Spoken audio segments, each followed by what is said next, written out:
De volta com você para falar aqui da reanimação cardiopulmonar em crianças e bebês, que tem uma diferencinha aí, vocês já vão ver. Para fazer essa RCP em crianças, assim como em bebês nem recém-nascidos, a gente precisa levar em consideração a estatura física dessas crianças. Para você fazer essa reanimação em criança, você vai seguir aí aqueles 10 passos mostrados, porém, na hora de comprimir, você vai usar apenas uma mão. Uma mão já resolve. Quando a gente fala aqui de bebês e recém-nascidos, você vai comprimir com apenas 2 dedos. É isso mesmo, olha aqui, ó, a compressão vai ser com apenas 2 dedos. A força deve ser proporcional às limitações físicas da vítima. E aqui fica aquela dúvida, né? Onde é que a gente considera como criança, onde é que a gente considera como bebê ou recém-nascido? Olha, até 2 anos de idade tem se considerado aí bebê, é um bebê. Recém-nascido ou um bebê de até 2 anos de idade, você vai usar aí os 2 dedos da mão para fazer a compressão. Se for uma criança, aí já pega aí a partir de 2 anos até lá para os 12 anos de idade, apenas uma mão. De 12 anos para frente, a gente entra na pré-adolescência, já pode utilizar as 2 mãos, sempre observando aqueles 10 passos que a gente viu na aula anterior e também tomando cuidado com a estatura física da vítima ali. Agora a letra D, dentro do protocolo XABCDE, que entra ali na questão da avaliação neurológica. Avalie o nível de consciência e a reatividade pupilas, né? Daqui a pouco a gente fala melhor delas, do traumatizado. Para isso, utilize o método AVDI. Professor, outro método dentro do método que a gente já está vendo? Dentro do XABCDE, a gente está falando agora do D, que é a avaliação neurológica. Nela, para fazer uma boa avaliação neurológica, existe um outro método, dentro desse que a gente está vendo, chamado de método AVDI. Ele está aqui na tela para você, onde o A é questão de alerta, essa vítima está acordada, os olhos dela estão abertos ou fechados, ela fala. Então aqui é o A desse método AVDI. Não, ela não está acordada, os olhos não estão abertos e ela não fala. Isso aqui já é uma situação bem crítica, né? Nesse segundo caso, ela responde a estímulo verbal, por isso verde, verbal. Você fala com ela e ela responde, não necessariamente falando, mas fazendo o que você está pedindo. Você fala, mexe com a mão, ela vai, mexe, ela está entendendo e está correspondendo. Tem também a avaliação do D, onde entra o doloroso, que é, no caso, por meio de dor, estímulo doloroso, é o beliscão, é a cutucada com a caneta, que nós já falamos, né? E o I, que é o inconsciente, ela está totalmente irresponsiva a estímulos, nem a cutucada com a caneta resolve. Então, feita essa análise, você vai ver ali o grau de inconsciência dessa pessoa. Vai ter uma melhor condição de fazer essa avaliação neurológica para poder dizer em que situação ela se encontra na hora ali, então, de acionar um socorro, um resgate. E tanto falamos das pupilas, né, que agora a gente vai falar delas com detalhes. A pupila, esse ponto escuro que tem no meio do olho. Nesses 2 olhos aqui de cima, a pupila está pequenininha. Aliás, as pupilas estão pequenininhas, elas estão contraídas. Nesses 2 olhos aqui do meio, a gente tem uma pupila contraída e uma dilatada. E nesses 2 últimos olhos aqui, a gente tem as 2 pupilas dilatadas. Quando a gente vai analisar essas pupilas, a gente deve observar o tamanho, que foi a primeira coisa que eu fiz. A simetria, quer dizer, elas estão iguais ou diferentes. Nesse primeiro caso, elas estão pequenas, contraídas, porém simétricas, elas são iguais. Agora, no segundo caso, elas estão assimétricas, tem uma pequena, outra dilatada. E você vai observar também a reação à luz. Por quê? Porque as pupilas, elas tendem a reagir contraindo quando expostas à luz. Então você chega à luz ali, a lanterna do seu celular no olho da vítima, abre lá, chegou a lanterna do celular, ela tem que contrair. Se ela ficar paralisada, cara, tem algo errado. Então ela tem que contrair quando exposta à luz. Feito então esse teste, a gente precisa saber alguns nomes. Ambas contraídas levam o nome de miose. Uma contraída, a outra dilatada, elas estão assimétricas. Simétrica quer dizer que elas estão iguais. Assimétricas, elas estão diferentes. leva o nome de anisocoria. E quando as duas estão dilatadas, leva o nome de midríase. Professor, isso lascou com a nossa vida. Eu não vou guardar esse negócio de miose, anisocoria, midríase, não. Olha, a parte do contraída, dilatada e assimétricas, vocês entenderam? Contraída, pequenininha, dilatada, grandona. E assimétricas, diferentes. Até o sinal do diferente aqui. O guardar o nome na frente é muito fácil. Você não precisa decorar o nome. Na prova, vem as alternativas. E vindo as alternativas, é só você fazer relações. Ó, pupilas dilatadas. Você vai naquela que tem o D. O único nome aqui que tem o D é o midríase. O D está bem aqui no meio, midríase. Então você já relaciona o D do midríase. Você sabe que midríase é o nome dado quando as pupilas estão dilatadas. Anisocoria começa com A, assim como o assimétricas. E o contraída não tem relação nenhuma, mas foi a que sobrou. Sendo assim, a que sobrar é a contraída, no caso, a miose. Façam essas relações. Não precisa decorar isso aqui, não. Na hora da prova caem as alternativas, então vocês vão fazendo as relações aqui para saber qual é o nome de cada uma delas, tá? Eu, sinceramente, acho desnecessário perguntar isso em prova. Até nem cai assim com tanta frequência. Mas quando cai, se souber responder, é um ponto garantido, né? E qual a finalidade, o objetivo, a importância de saber analisar essas pupilas, hein? Bom, se as pupilas ficam contraídas e paralisadas, elas não se dilatam, mesmo quando eu tiro a lanterna ali do olho da vítima, isso é sinal de que ela teve uma lesão no sistema nervoso central.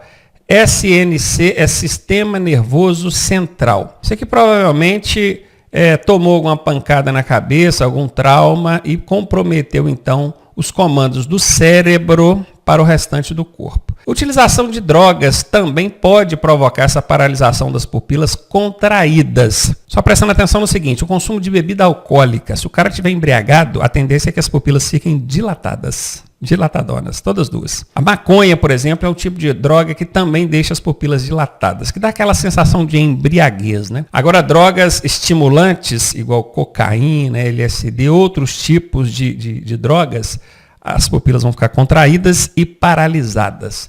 Então, por aí você já suspeita. A pessoa está com trauma na cabeça, sofreu uma lesão no SNC, Sistema Nervoso Central, ou usou droga estimulante. Quando elas estão assimétricas, uma pequena e a outra grande, a primeira suspeita é de AVC, acidente vascular cerebral. O que é o AVC? Normalmente uma pessoa quando sofre um AVC, não precisa nem ser de acidente de trânsito não, tá? Mas sofreu um AVC, ela tende a paralisar um lado do corpo, não é? Pois é, por isso que uma pupila fica dilatada e a outra contraída, porque ela, na verdade ela paralisa, não é que a outra fica contraída, uma fica normal e a outra dilatada, paralisada. Pode ter acontecido com ela ali um AVC. O pessoal chama de derrame, né? Derramou, teve um derrame. E o TCE, que é o trauma crânioencefálico. Trauma crânioencefálico. Pancada na cabeça.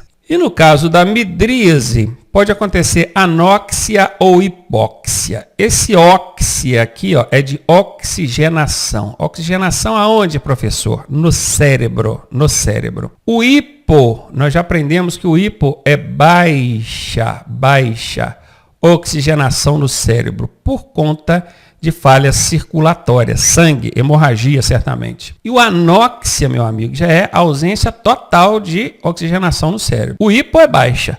Agora, o anóxia, ausência total. Não tem circulação sanguínea no cérebro. Essa pessoa certamente vai estar totalmente inconsciente. Olha aqui, ela apresenta inconsciência, que é o que já vem falando logo aqui no segundo item. Choque. Que choque? Choque elétrico? Não, choque hipovolêmico. Ela entrou naquele estado de depressão do organismo, que nós vimos agora há pouco, por conta de baixo volume sanguíneo, pouca circulação ou nenhuma circulação sanguínea. Por isso que está acontecendo hipóxia ou anóxia, que é falta de oxigenação no cérebro. Ela certamente estará em parada cardíaca e a hemorragia está acontecendo. Bom, conhecendo então as pupilas, vendo quais são os comportamentos delas, os nomes e os possíveis sintomas aí a depender de cada tipo de pupila, prossigamos então. Agora já chegando à letra E do nosso protocolo XABCDE, né? Aqui entra a questão da exposição e controle da hipotermia. Hipo é baixa, termia temperatura, baixa temperatura. Uma forma eficiente de identificar possíveis lesões é despir a vítima. Perceba aqui que ele está cortando com a tesoura. Ó. Você já deve ter visto isso em filme, na internet, algum vídeo. É muito comum em bombeiro, o pessoal do SAMU chega e começa ali, vai com a tesourinha cortando a calça da pessoa, cortando a roupa. Beleza, tudo bem. O fato de você expor uma área lesionada, você como socorrista leigo, você não é nem socorrista, você como motorista, expor ali uma lesão que você tem encontrado é ótimo, porque o socorrista profissional já vai chegar, já vai ver aquilo ali de cara e já não perde esse tempo, ele já ganha esse tempo, ele já vê a lesão, já identificou e já entra tratando. Agora tem que tomar alguns cuidados, tá? Tome cuidado para não expor partes íntimas da vítima. Mantenha a vítima aquecida, porque se por um lado você tem que expor ali as lesões, por outro lado você tem que tomar cuidado com isso aqui, ó, hipotermia, que é a baixa temperatura corporal, tá? Cerca de 40% das vítimas desenvolvem um quadro de hipotermia durante a fase de atendimento inicial. Por quê? Porque o socorrista, ou quem chegou ali, não tomou o cuidado de manter a temperatura corporal da vítima. Principalmente essa região de abdômen e tórax e dorso. Principalmente essa região de abdômen, tórax e dorso. Abdômen, região da barriga, tórax do peito, dorso, as costas. Essa é a região que precisa ser mantida mais aquecida, tá? E ok, com isso aqui nós chegamos no do protocolo XABCDR. Passamos cada um deles comentando aí mais profundamente em cada ponto. Agora a gente vai falar aí de outros casos relacionados também à prestação de socorro que requerem muito cuidado. Vai começar aqui pela imobilização da vítima. Anteriormente nós já falamos de imobilização da região cervical, pescoço, cuidado que precisa ser adotado. E aqui agora a gente vai falar da imobilização total da vítima. Bora ver? Se necessário transportar uma vítima, utilize uma maca ou qualquer outro material que permita a imobilização total da vítima. Aqui tem uma maca profissional. Cada correia coloridinha dessa aqui, ó, prende uma área do corpo. Aquela lá de cima vai prender a testa da pessoa, essa verde vai prender o tórax, a amarelinha vai prender o abdômen, a vermelhinha a pelvis ou o quadril, essa aqui prende os joelhos e essa aqui prende os pés. A vítima fica toda imobilizada. Esse é o objetivo, que ela não se movimente, que ela fique o mais imobilizada possível. Você tem uma dessa no seu carro? Não, né? Então vai ter que improvisar. E como é que improvisa um negócio desse, professor? Imagino que você já deva ter pensado em algo aí. Uma tábua, não é? Eu acho que eu contei aqui no curso, se não contei, ou se já contei, vou repetir. Teve um acidente de atropelamento que eu ajudei a socorrer, isso há uns 20 anos, 25 anos atrás, onde um carreteiro e eu fomos os primeiros a chegar no local. O carreteiro já desceu da carreta com o pisca-alerta ligado, 4 cones na mão, espalhando para a pista fora. Olha a velocidade do cara, em menos de 1 minuto. Ele já ligou o pisca-alerta, sinalizou a pista e já veio com a tábua e uma lona dobrada em cima para colocar o cara em cima dessa tábua com essa lona dobrada para dar um acolchoamento ali. E ali a gente mobilizar ele e transportar. Estava próximo da nossa cidade. A gente nem esperou. Na época nem tinha corpo de bombeiros na cidade onde a gente estava. Hoje em dia tem Cobom, tem SAMU, tem tudo. Mas naquela época não tinha nada. Então ele adotou a medida mais adequada, na minha opinião, que foi transportar a vítima até o hospital, que estava a 1 quilômetro do hospital. Só que ele fez isso com cuidado. Ele não fez isso de qualquer maneira. Por isso que aqui diz, ó, se necessário transportá-la, faça isso utilizando uma maca para imobilizar totalmente a vítima. E aqui, ó, tenha muito cuidado, pois uma lesão na coluna pode deixar a vítima permanentemente paraplégica ou até tetraplégica, né? Temperatura corporal agora. Febre é quando a pessoa está com mais de 37 graus Celsius de temperatura. Coloca o termômetro ali e a gente não coloca na boca, tá? Essa medição via oral assim, ó, ela não deve ser feita por nós, leigos. A gente vai usar debaixo da axila aqui mesmo, que é o padrãozão que a gente já conhece. Coloca o termômetro ali. Até 37 tá ok. Se deu 37,1, já está com a temperatura acima do normal, já pode ser considerada ali uma temperatura elevada. A hipotermia, vejam bem, ó, hipo é o que mesmo, gente? Baixa, não é? Vocês vão ficar fera nesse negócio.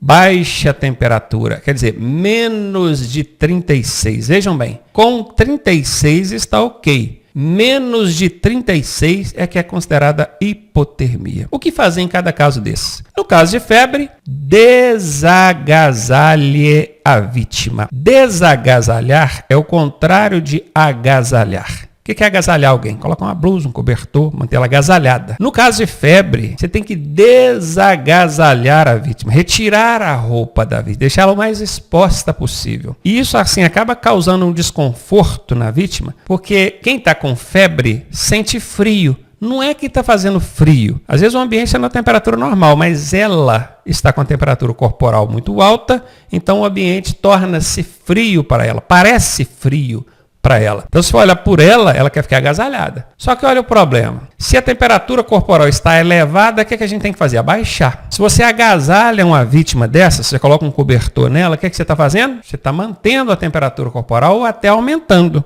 Então, está errado. Não pode. Tem que desagasalhar. Eu sei que ela vai reclamar, que vai ficar no frio, mas isso evita pelo menos que a temperatura aumente. Outro erro comum é o chazinho, né? Chazinho de laranja quente da vovó. Pô, aquilo só aumenta a temperatura, cara. Aquilo não ajuda em nada, tá? Banho na temperatura corporal. Quando falar na temperatura corporal, é a temperatura normal. É aquele morninho mais para frio do que para quente. Professor, eu vi o médico uma vez dar banho frio no meu filho, no meu irmão, para baixar a temperatura. Sim, ok. Você dá um banho frio, você vai baixar a temperatura. Só que isso acontece de forma muito brusca e pode acontecer ali um choque na vítima. Um choque. E esse choque pode vir a dar uma consequência qualquer e o médico sabe como proceder. E você sabe? Não, né? Então o banho frio deixa só para o profissional. Você dá um banhozinho morno, mais para frio do que para quente, ótimo, isso é excelente. Faça as compressas frias.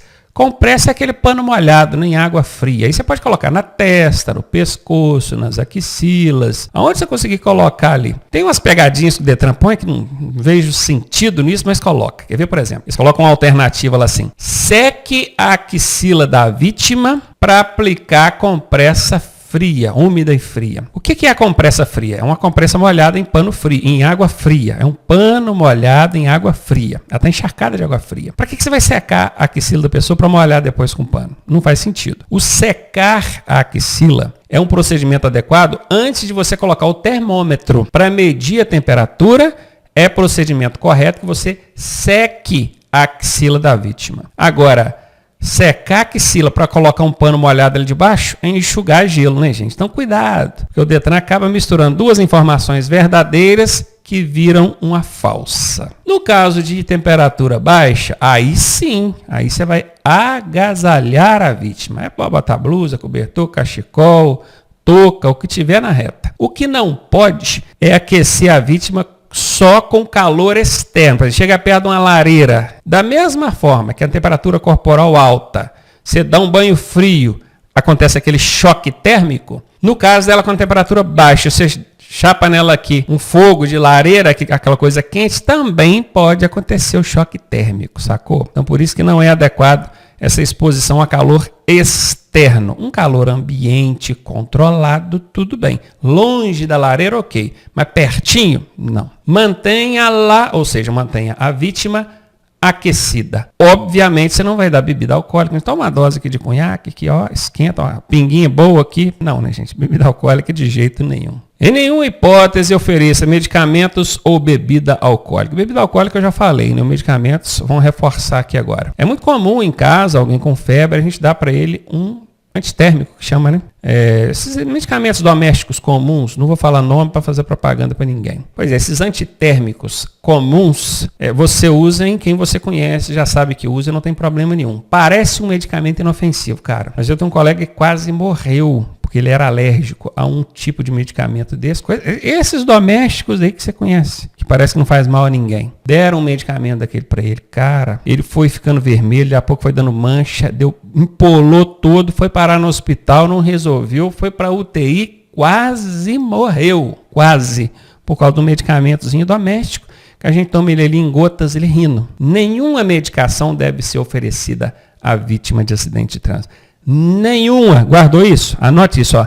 Nenhuma medicação, por mais simples, comum e doméstica e usual que seja, não ofereça medicamento para vítima de acidente de trânsito. Lesões comuns em acidentes. Nós temos as fraturas, entorses e luxações. Essas são as mais comuns, tá? Por quê? Porque elas são lesões resultantes de pancada. E o que acontece no acidente é pancada, né?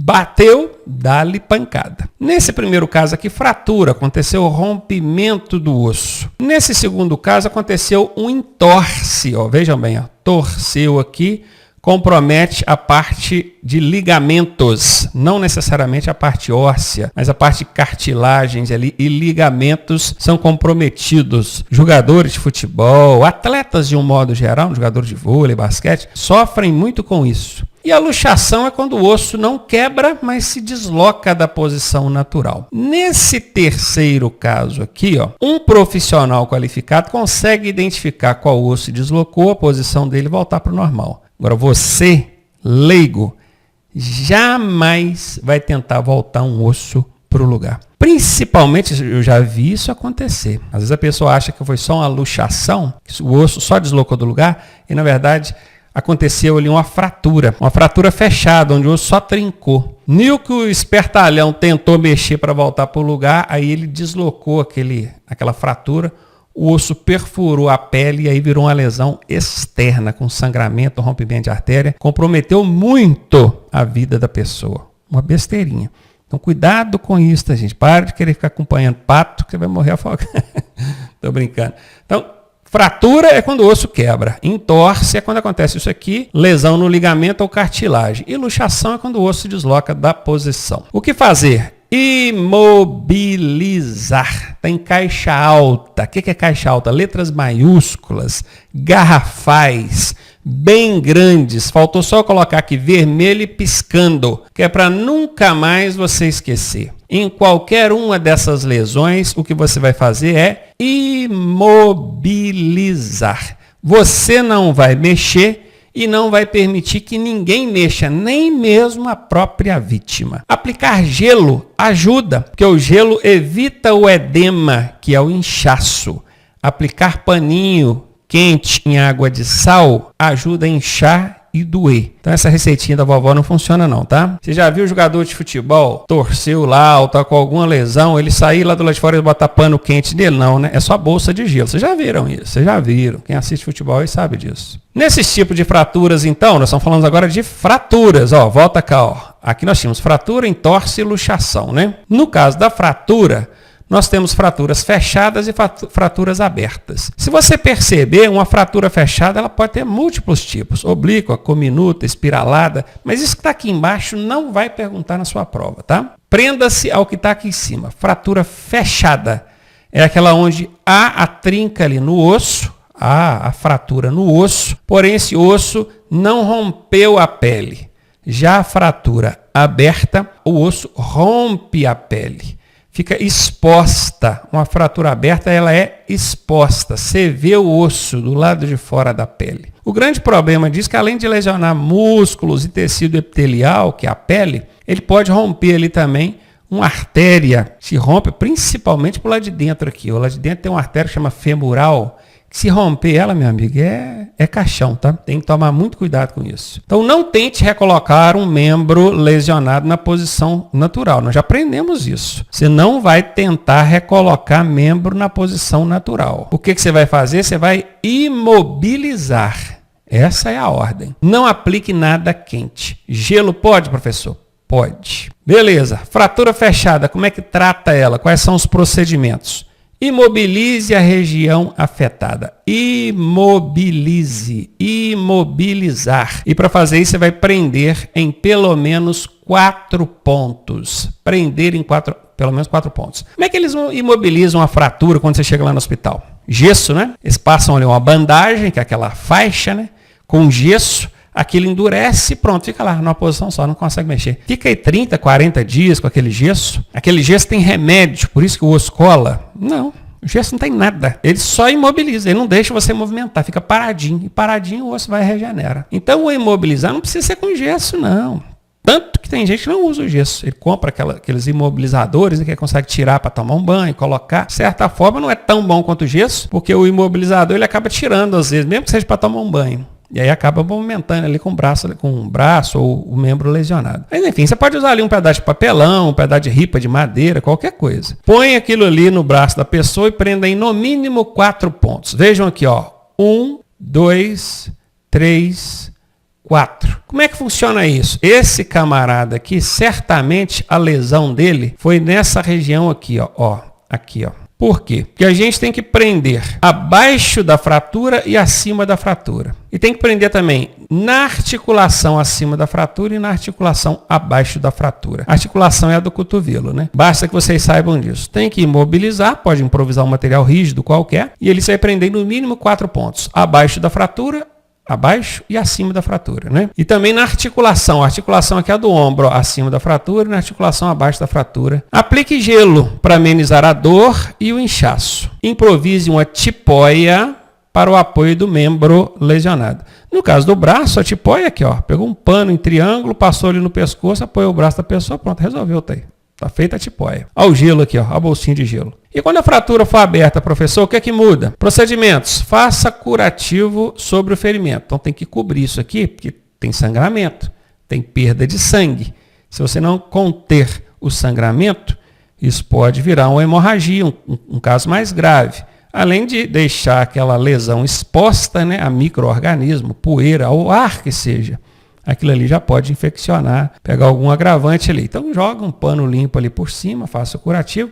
Não mexa nesses ossos quebrados aqui, tá? Deixa do jeitinho que estão. Aqui, ó, controle a hemorragia, controle os sinais vitais, imobilize como nas fraturas fechadas. Mas se eu colocar uma tala em cima do osso aqui, como é que vai fazer? Não põe em cima, né, meu amigo? Põe de um lado e do outro. Se o problema está em cima do braço aqui, ó, você não vai botar tala em cima, você vai colocar dos lados, né? De um lado e do outro. E prende ali sem pressionar nada em cima do osso. Quanto menos sem movimentar com essa região, melhor. Não tente recolocar o osso ou membro lesionado na posição natural. A ordem é imobilizá-lo. Aplicação de bandagem. Bandagem é isso que vocês estão vendo na ilustração, que o pessoal chama de faixa, atadura. Aquele que usa para mumificar os outros, né? Coloca, enrola a múmia, é isso aqui puro, né? A múmia não tem roupa, ela tem a bandagem.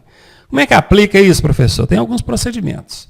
A região onde vai ser aplicada a bandagem deve estar limpa e os músculos relaxados. Se o cara tiver contraidão lá, você vai e enfaixa aquilo ali, aplica a bandagem. Na hora que você acabar de aplicar, ele relaxa o músculo, é que fica tudo frouxo, solta tudo. Então, antes de aplicar, você tem que limpar e falar que relaxa, tem que deixar relaxado, tá? Comece a enfaixar da extremidade para o centro. Ponta da mão é a extremidade, centro é o meio aqui do braço. Então, se você começa a enfaixar do meio e vai sentir da extremidade, o que acontece? Vai prendendo o sangue lá na ponta, vai chegar um momento que a pessoa não vai suportar. Tem que vir da ponta, que é da extremidade, e vir enfaixando para o centro. Enfaixar da esquerda para a direita. O porquê disso? Não sei dizer. Provavelmente é que na hora de tirar vai facilitar, tá? Então preste atenção nesses 3 procedimentos, que isso pergunta em prova. Amputação de membro. Quando um membro é amputado, nesse caso da ilustração, que foi uma mão, né? O cara perdeu aqui uma mão. É muito comum, eu vejo direto em prova, uma questãozinha que fala assim, o camarada foi fechar a porta do carro e prendeu o dedo, amputou uma parte do dedo, ou o dedo todo. Olha o que é o procedimento. O procedimento é o mesmo quando ele amputa uma mão, igual que nós vamos ver aqui, tá? Então tá aqui, proteja o ferimento e controle a hemorragia. Proteger o ferimento é cobrir, para evitar dele ficar exposto. Controlar a hemorragia é conter ou amenizar o sangramento. Nós já falamos disso lá na parte específica de hemorragia. Envolver a parte amputada, aqui no caso a mão, em panos limpos.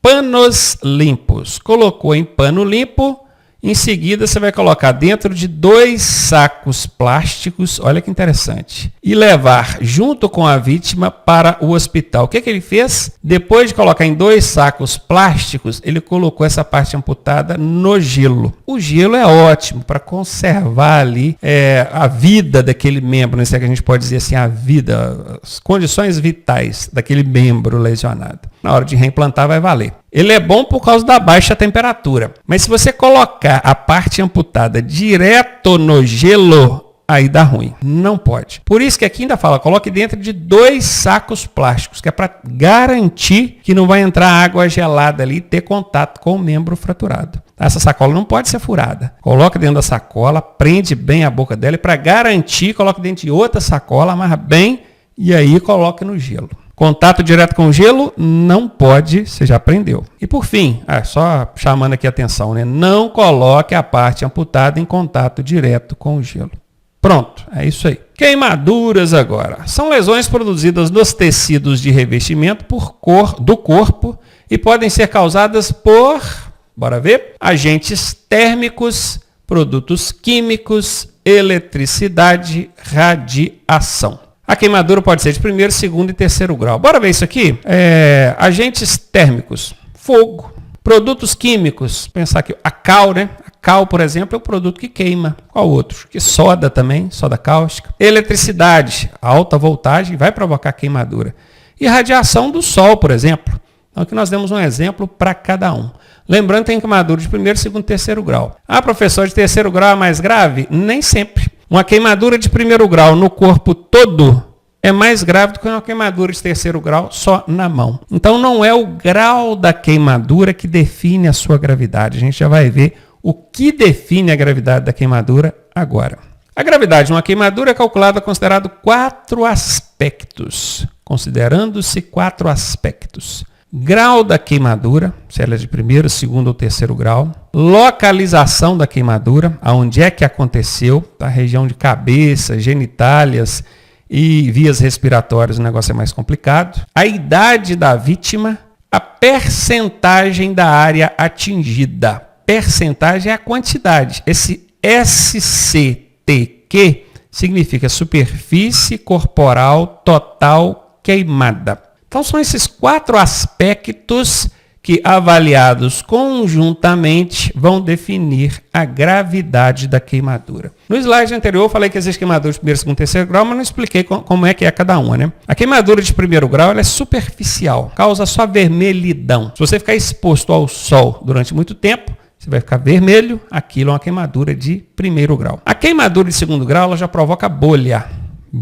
Já deve ter visto uma queimadura com bolha, né? Pode ser por água quente, um óleo quente, ou até mesmo uma exposição prolongada a um sol muito quente, também pode causar bolhas. A queimadura de terceiro grau, ela provoca a queimadura de tecidos ali, adiposo, muscular. E chega a existir também a queimadura de quarto grau, que é uma queimadura tão profunda que ela atinge até a parte óssea. Mas não vamos entrar nesse detalhe aqui não, nessa profundidade não, porque não é o objetivo aqui do curso, tá? Aqui primeiro, segundo, terceiro grau a gente já trabalha bem. Bora ver isso aqui? Como é que calcula, professor, esse negócio de SCTQ, superfície corporal total queimada? Existe uma distribuição no corpo humano em regras dos 9, regra dos 9. Cada área do corpo vale 9 pontos. Se somar tudo vai chegar a 100. Então vejam, a cabeça do ser humano, ela é uma região bem comprometida aí em caso de queimadura. Ela vale 9 pontos. A região frontal do tórax, 9. A região frontal do abdômen, 9. A frente de cada perna, 9. Deixa os braços por enquanto. Vira essa pessoa de costas. A parte de trás da cabeça vale mais 9? Não, 9 é a cabeça toda. Já as costas dessa vítima, a parte do dorso aqui, 9. E a cacunda, né? Essa parte lombar aqui, mais 9. E a parte de trás das pernas, 9. As duas únicas partes do corpo que não dobram a pontuação é a parte dos braços. Os braços, se você pegar o braço todo, frente e trás, ele vale 9. Cada braço vale 9. Ele todo, cada braço. Aqui vocês estão vendo 4,5, a parte da frente. Se você virar de costa, a parte de trás vale mais 4,5. Então, o braço todo vale 9. Então, todas as partes do corpo valem 9. Lembrando que a cabeça e o braço não tem frente e verso. É o membro inteiro. O resto, que é tórax, abdômen, o dorso, a lombar e as pernas, aí é 9 para frente, 9 para trás. E a genitália aqui está marcando aqui 1 ponto. Veja, aí você vai somar, cara. Você vai somar isso aqui. Cada área dessa aqui já foi atingida em que quantidade? E aí você faz a somatória. E aí você vai chegar à seguinte conclusão. É considerada de alto risco quando a queimadura é de terceiro grau, ou seja, ele queimou tecidos. Queimou tecidos. Não ficou só no bolha, não. Não ficou só na vermelhidão, não. Queimou tecidos, virou ferimento profundo. Terceiro grau, com mais de 10% de superfície corporal queimada, é de alto risco. Mais de 10%. Aí, cara, você pega aqui, se ela queimou o tórax e a barriga aqui, que seja toda aqui, ou nem que seja toda, mas muito boa parte aqui, só isso aqui já dá mais de 10%.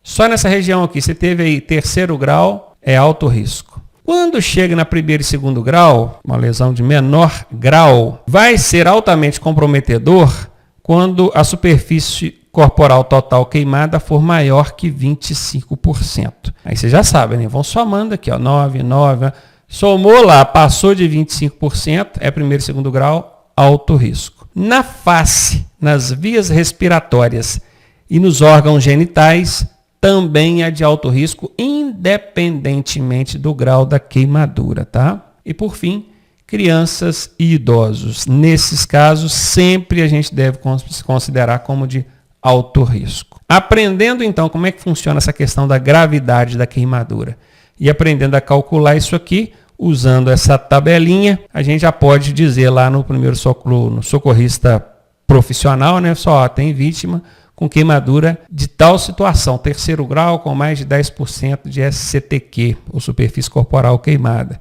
Isso auxilia muito, os caras já viram com os equipamentos os profissionais adequados. Tem algumas técnicas em relação a combater incêndio, ó, corpo em chamas, a pessoa está toda incendiada, o que você vai fazer? Técnica 1, pare, deite e role. Rolar, é do jeito aqui, ó.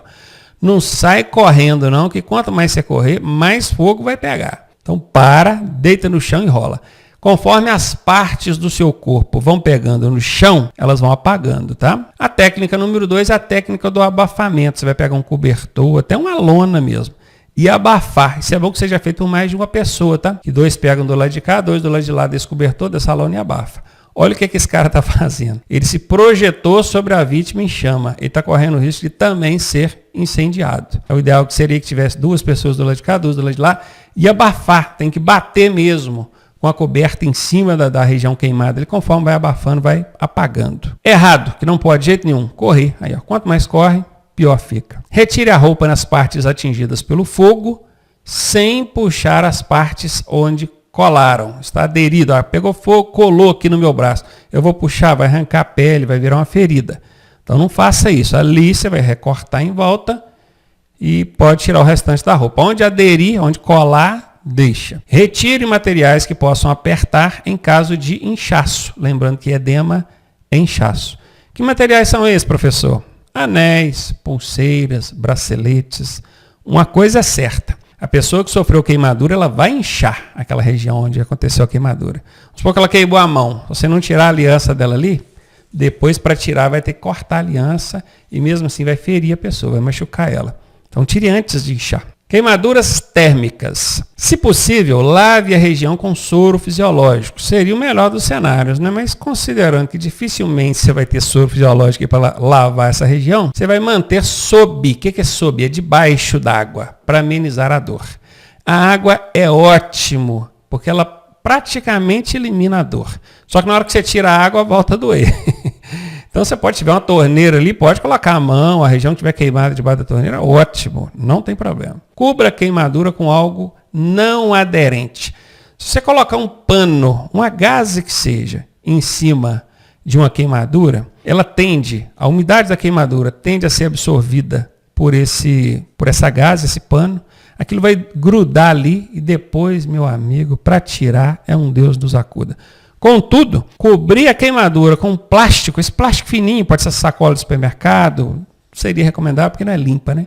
Mas um plástico limpo, fininho, pode colocar por cima. O professor dá a sensação de que vai esquentar, que vai queimar. Não vai, porque a exposição da área queimada ao ar é que faz arder, dá aquela sensação de ardência, queimadura. E o plástico, ele não absorve umidade, pelo contrário, ele mantém a umidade. Então, na hora de tirar, o socorro especializado, precisar tirar para fazer o trabalho ali, vai sair com facilidade. Agora você coloca um pano, uma gaze, aquilo vai sugar a umidade da queimadura e depois para tirar é complicado. Tá? Não aplique medicamento de nenhuma espécie, nem pomada para queimadura, nem pasta de dente. Essa pasta de dente aqui é tradicional, né? Quem que nunca, né, aplicou uma pastinha de dente em cima de um dedo queimado, uma mão queimada? Ou outras técnicas domésticas, tá? Eu já vi gente aplicar água sanitária, cara. E tem um monte de técnica doméstica. Não vai fazer nada disso. É água, mantenha sob a água. E se precisar de colocar um curativo, faça com plástico, não faça com pano ou material absorvente, não. Queimadura por produto químico não reagente. O que é reagente? Reagente é quando você joga água, que é trem, por exemplo, cal, soda. Você joga água, aquilo ferve, é aí que o bicho pega mesmo. Então, se é um material não reagente, você pode lavar com água corrente, problema nenhum. Agora, se for um material reagente, limpe com um pano seco. Um pano seco, não joga água em cima não, tá, gente? Cubra a região atingida com um curativo estéreo. O que é estéreo? Limpo. E já lembrando que não pode ser curativo que absorve a umidade da queimadura. O plástico seria uma boa. Tem até aquela manta, vocês já viram quando o bombeiro ou o SAMU vai socorrer uma pessoa queimada, tem uma manta prateada, já viram? Mas aquilo ali é mais ou menos o efeito do plástico. Se possível, guarde a amostra da substância para entregar para o socorro especializado. Queimadura nos olhos. Lave os olhos em água corrente por no mínimo 15 minutos. Cubra com curativo úmido. O curativo tem que estar molhado, bem molhado. E limpo. Volte a umedecer o curativo a cada 5 minutos, porque senão ele seca, absorve a queimadura e gruda lá. Queimadura por choque elétrico. Reconheça a cena do acidente, ou seja, avalie a cena do acidente e acione, se necessário, a companhia energética local. Cara, colidiu com um poste. O poste caiu, um cabo de alta tensão em cima do carro. Não se aproxime, tá? Questão de 30 metros, o chão pode estar eletrocutado e você dançar nisso aí. Não coloque a mão na vítima, ela está eletrocutada. Desligue a corrente elétrica, se isso é uma coisa que está ao seu alcance. Ou remova com material não condutor de energia. Por exemplo, uma barra de plástico, um pedaço de madeira seco. Agora, bambu. Eu já vi gente remover corrente elétrica com bambu. O bambu, ele tem água dentro dele. Não tem nada pior para conduzir energia do que água. Nossa, é um chocaço que vai tomar. Então, cuidado com isso aí, hein? Essa queimadura por choque elétrico, ela pode provocar parada cardiorrespiratória. Se isso acontecer, faça a RCP naqueles 10 passos que nós já aprendemos. RCP, reanimação cardiopulmonar. Trate as queimaduras como nos demais casos. Queimadura por radiação, sol. Retirá-lo do local, ou seja, do sol, remover as roupas e aplicar toalhas molhadas. Aplicar gelo sob as axilas, nos punhos, atrás dos joelhos, nas laterais do pescoço. Providenciar imersão em recipiente com água bem fria. Imersão é afundar a pessoa dentro de uma banheira, por exemplo. Se tiver uma banheira, um tambor, uma piscina, alguma coisa, água fria, enfia a pessoa ali dentro, ótimo, vai manter a umidade da pele ali, da pessoa, e a dor vai praticamente cessar. Ingerir líquido, nesse caso pode, cara. Olha que coisa interessante. Um dos raros casos em que é admitido a pessoa ingerir líquido, beber água, é em caso de queimadura por insolação, porque certamente ela vai estar desidratada, então ela precisa se reidratar, beber água. Desde que não haja lesões internas, né? Por exemplo, aconteceu um acidente, ela está com uma lesão interna, saiu do carro, ficou lá no sol, tomando sol o dia inteiro. Aí você chegou, viu que ela está com a queimadura por radiação solar. Você quer reidratar essa pessoa, mas se ela tiver uma lesão interna e você der água, aí você complica a vida dela. Então, se não houver lesões internas, aí você pode dar o líquido para reidratar. E vamos parar por aqui, já deu o nosso tempo, fechamos aqui a parte de queimadura, voltamos na próxima aula falando sobre primeiros socorros e outros tópicos aí. Espero você.